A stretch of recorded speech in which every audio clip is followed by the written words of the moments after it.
नमस्कार दोस्तों, आपके अपने चैनल ऑफिशियल भक्ति भावना में बहुत बहुत स्वागत है।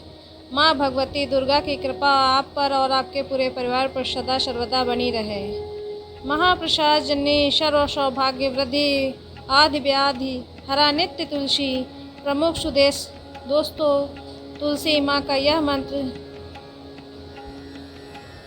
यह जो मंत्र है, अगर आप प्रतिदिन तुलसी पूजा करते समय इस मंत्र का जाप करते हैं तो कुछ दिनों में आपके जीवन में सकारात्मक परिणाम आपको प्राप्त होते हैं। आपकी हर परेशानी दूर होती है। माँ लक्ष्मी का वास आपके घर में स्थिर रूप से होता है। श्री विष्णु की कृपा आपको प्राप्त होती है। घर में सुख, दरिद्रता, बीमारियां, नकारात्मक ऊर्जा दूर होती है। तो प्रभावशाली है, ये बहुत प्रभावशाली है। माँ तुलसी का यह मंत्र और प्रतिदिन जब पूजा करते हैं, माँ तुलसी को जल देते हैं, इस मंत्र का जाप आपको ज़रूर करना चाहिए।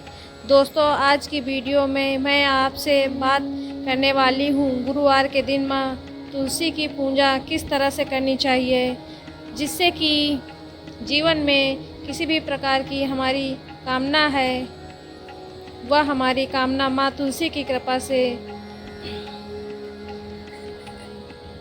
पूर्ण हो।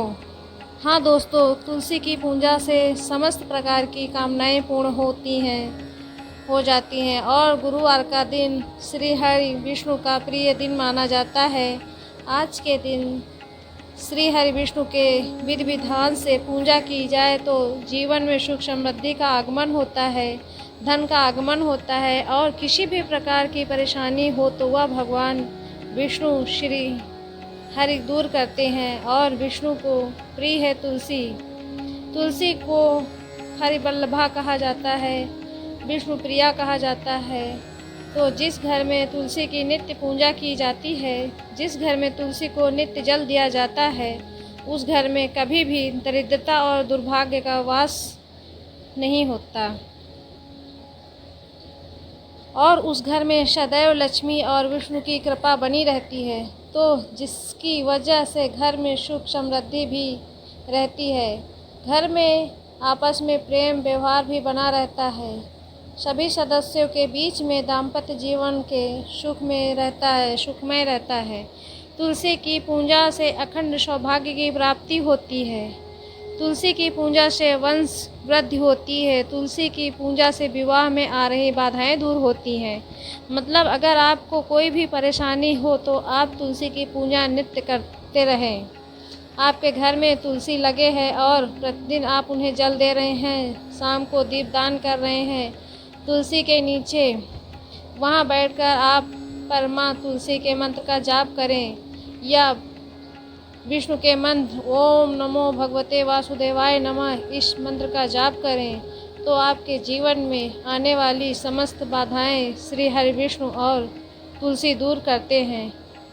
कि जब हम तुलसी की पूजा करते हैं तो श्री विष्णु की कृपा हमें स्वतः ही प्राप्त हो जाती है और माँ लक्ष्मी वास करती हैं। जहाँ पर विश्वास करते हैं, तुलसी की पूजा हम करते हैं तो विष्णु सहित माँ लक्ष्मी का आशीर्वाद हमारे घर में रहता है।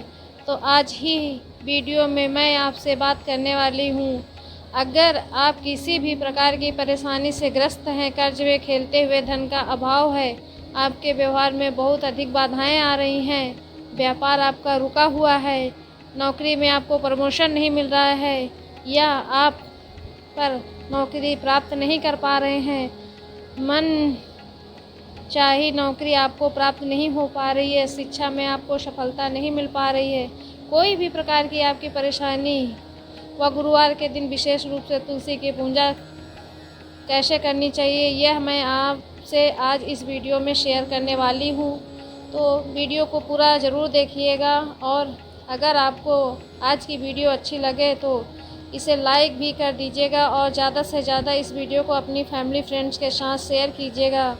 दोस्तों, बात करें तुलसी की तो अगर आपके घर में तुलसी है तो उनका ज्ञान मैं आपको बहुत सावधानी से रखना चाहिए। तुलसी के आसपास कभी भी गंदगी नहीं होनी चाहिए, कूड़ा कबाड़ा नहीं होना चाहिए। कई लोग तुलसी के पास जूते चप्पल वगैरह उतार देते हैं, ऐसी चीज़ें ना करें। आप तुलसी माँ लक्ष्मी का ही स्वरूप मानी जाती हैं।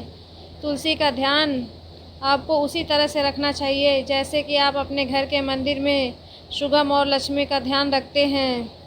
तुलसी को माँ लक्ष्मी स्वरूप मानकर ही शुद्ध जगह पर रखना चाहिए, नित्य पूजा करना चाहिए।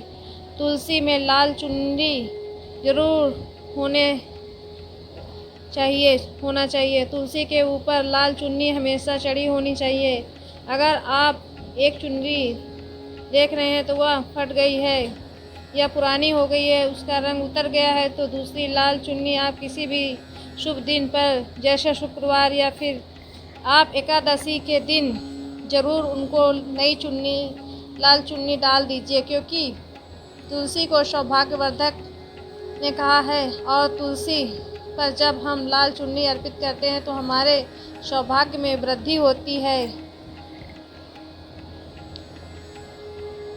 समृद्धि की प्राप्ति होती है, अखंड सौभाग्य की प्राप्ति होती है। तुलसी की सेवा अपने पे करनी चाहिए। सुबह आपको जल देना, शाम को दीपदान करना विधि विधान से और साफ़ सुथरी जगह पर उनको रखना है। कई लोग कहते हैं कि तुलसी के पौधे में पीपल का पौधा उगाया है या फिर कोई दूसरा पौधा उगाया है आप ही और वह बड़ा हो गया है। ऐसा नहीं कीजिए। तो उसी में कभी भी तुलसी के आसपास कोई कांटेदार पौधे या दूसरी तरह का पौधा नहीं लगाना चाहिए। तुलसी के पास आपको या फूल पौधे लगा सकते हैं, फूल वाले जो पौधे हैं, या फिर आप तुलसी के पास केले का पौधा लगाएं तो सर्वश्रेष्ठ माना जाता है। तुलसी के पास अगर केले का पौधा होता है तो माँ लक्ष्मी और विष्णु का आशीर्वाद आपके घर में बना रहता है, क्योंकि विष्णु का स्वरूप माना जाता है गया है केला। केले के पौधे को है तो आपको ध्यान रखना चाहिए, जब भी उस गमले के अंदर यानी कि तुलसी के गमले के अंदर कोई भी घास या कोई पौधा होता है, आप उसे तुरंत हटाएं। साफ सुथरा गमला होना चाहिए और तुलसी के गमले में हमें कोई दूसरी चीज़ भी नहीं होनी चाहिए, कोई दूसरा पौधा भी नहीं लगाना चाहिए। इस तरह से हमें तुलसी का अच्छे से ध्यान रखना चाहिए, तभी जब हम पूजा करते हैं तो उसका पूर्ण फल हमें प्राप्त होता है। और तुलसी घर में रखने की बहुत सारे उपाय होते हैं, लेकिन एक उपाय हमें तभी प्राप्त होता है जब हम तुलसी का रख रखाव अच्छी तरह से करते हैं। दोस्तों, बात करें तुलसी पूजा हमें गुरुवार के दिन कैसे करनी चाहिए। गुरुवार के दिन सुबह स्नान इत्यादि करने के बाद पीले वस्त्र धारण करके माँ तुलसी की पूजा करनी चाहिए। पीला वस्त्र जैसा कि भगवान श्री विष्णु का दिन है, वह बृहस्पतिवार के दिन अगर पीले वस्त्र धारण किए जाते हैं तो गुरु ग्रह भी मजबूत होता है और श्री हरि विष्णु की कृपा हमें प्राप्त होती है। तो पीला वस्त्र धारण करें। उसके बाद आपको माँ तुलसी के पास जाना है, जहाँ पर अपने तुलसी का पौधा लगाया है। तुलसी को प्रणाम करें और उसके बाद आपकी तुलसी की पूजा करनी है। तो आप आज शेष जो गुरुवार का दिन है उसमें विशेष पूजा विधि होती है तुलसी की। आपको तुलसी में कच्चा दूध अर्पित करना है। कच्चा दूध अगर गाय का मिल जाए तो सर्वश्रेष्ठ है। गाय का दूध ना मिले तो कोई भी दूध हो, लेकिन कच्चा होना चाहिए। उबला दूध या ठंडा दूध नहीं होना चाहिए। मतलब कच्चा दूध आप जैसे लेकर आते हैं, अगर पैकेट का भी मिल जाए, जैसे लेकर आते हैं अगर पैकेट का भी मिल जाए, जैसे कई जगह पर गाय या भैंस का दूध भी नहीं मिल पाता है तो ऐसी जगह पर लोग पैकेट का दूध प्रयोग करते हैं, तो कोई बात नहीं, आप पैकेट का दूध भी प्रयोग कर सकते हैं, लेकिन वह उबला हुआ नहीं होना चाहिए। तो आपको थोड़ा सा कच्चा दूध लेना है, उसमें जल मिलाना है। आपको यह ध्यान रखना, बिना जल मिला लें थोड़ा सा कच्चा दूध माँ तुलसी के गमले में तुलसी की जड़ में अर्पित करना। धीरे धीरे आप तुलसी की जड़ में वह दूध अर्पित करें और बहुत थोड़ा सा दूध चाहिए, जैसे 2 चम्मच दूध ले लीजिए और एक छोटा सा गिलास ले लीजिए आपको यह पात्र चाहिए। आप चांदी या पात्र को सर्वश्रेष्ठ माना जाता है। चांदी के पात्र, इससे अगर तुलसी में दूध अर्पित किया जाए तो धन समृद्धि, अपार धन संपदा की प्राप्ति होती है। लेकिन